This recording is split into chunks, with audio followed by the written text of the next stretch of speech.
When we think about India, the first thing that flashes our mind is its rich culture, diversity, and the most curious, non-violent, and artistic history. As a reflection of the Indian history, many historical monuments still stand proudly depicting India's glorious past.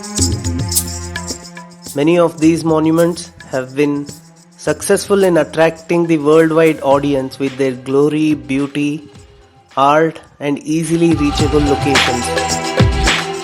An effortless and hassle-free transportation often makes many of these places more magnetic for the travelers. On the contrary, there are many hidden treasures still struggling to make their way to the top in this race. Despite their incredible art, unbelievable architecture, and indestructible structures, they have not been as successful as many other places. These places are often unfairly ignored only due to their not so easily reachable location. One such unfortunate place is Belur and Halebidu. It is a taluka in Hassan district in Karnataka state, located in the southern part of India, approximately 225 kilometers away from Bangalore.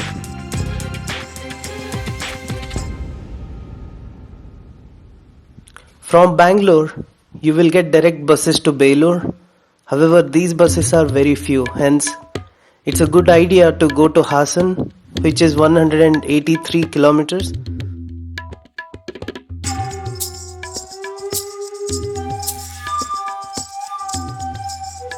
From Hassan, Belur is 32 kilometers away. To visit Belur and view the complete temple, it takes at least 4 hours due to its rich sculpture and plenty of idols and their stories to cover. From Belur, Halebidu is 16 kilometers. There are many local buses that you can board, and if you are going by your own transport, then it's even more easier. Due to their uniqueness and most beautiful hidden art, it is impossible to understand their glory that sculpture has portrayed. Hence, it is essential that you hire a guide. These guides are authentic and are certified by the state tourism organizations. Try to reach Belur before 9 am as you will have enough time to visit Halebidu. Please avoid photography when guide is explaining the hidden stories, otherwise you will miss a lot. If you would like to capture the pictures, then do it after the guide completes his depiction.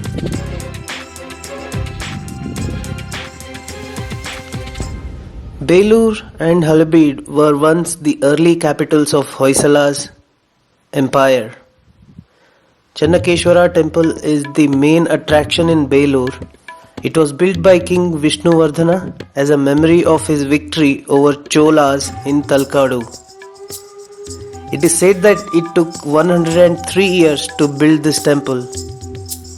You might be wondering what took them so long. If you look at the temple, it looks like a normal temple built in stones. However, its glory will be visible if you get closer to the temple. The frontage of the temple is filled with beautiful sculptures with no portion left blank. The temple was built under the supervision of a sculptor called Amar Shilpi Jaganacharya. Amar Shilpi means an immortal sculptor. He is known as one of the best sculptors that world has ever seen. With his amazing carving skills, Jaganacharya was successful in giving the life to these sculptures. The temple is a divine house for sculptures and art, showcasing wide variety of ornaments, the doorways, the ceilings, the birds, the animals, dancers, and other figures are fully decorated as if they are full of life and vigor with variety of actions and movements. The most popular Shila Balika, which means a beautiful woman, are another example of Jaganacharya's finest work. Even after 1,000 years of their birth, we can still feel all these idols alive and singing the glory of ancient Indian art and culture. Every idol has its own story and every idol shows its uniqueness. There are thousands of elephants carved on the base of the temple. The legend challenges the visitors to find at least one pair of identical elephants. No one has ever been successful as each elephants are unique in their position, shape and size.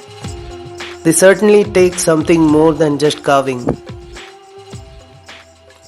Apart from all these idols, we can also see the Hindu mythical stories from Mahabharata and Ramayana carved in a brief and most authentic way.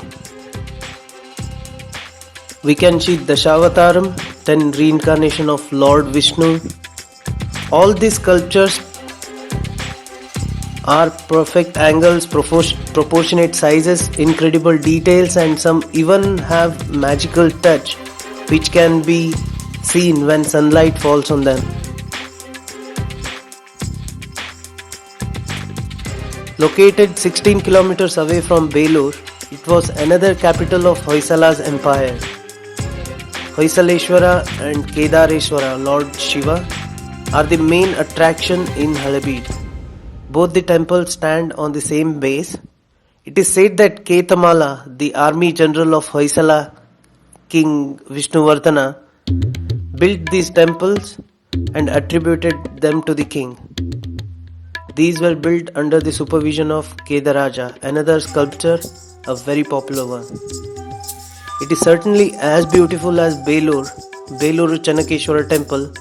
However, it's bigger in size and comprises more of mythical stories from Mahabharata and Ramayana. Many chapters from these epics are carved on the walls of these temples. Stories are so brief and intelligently carved that it's difficult to depict such stories in pictorial form even now. There is a beautiful Nandi idol in front of Shiva temple. There is a huge lake in front of the temple. There is no need to explain much about Halebidu as the style of the art is almost similar to Belur and also has some similar carving on the frontage of the temple. That being said, please do not skip Halebidu as your tour cannot be complete without visiting both Beluru and Halebidu. If you are an international traveler and you are somewhere near South India, then you should definitely consider visiting these places. Transportation facilities are definitely improved in all these regions. I assure you all, you will have an effortless journey without regretting a bit for this visit. It is worth your time and money. To all other fellow Indians, please do visit such places which are still standing tall and singing about our glorious and artistic past, telling the stories about the architectural excellence of our ancestors as some of the cultural heritages of India. Thank you for watching. Please stay tuned for my next video on Hampi, Vijayanagara Empire. Thank you.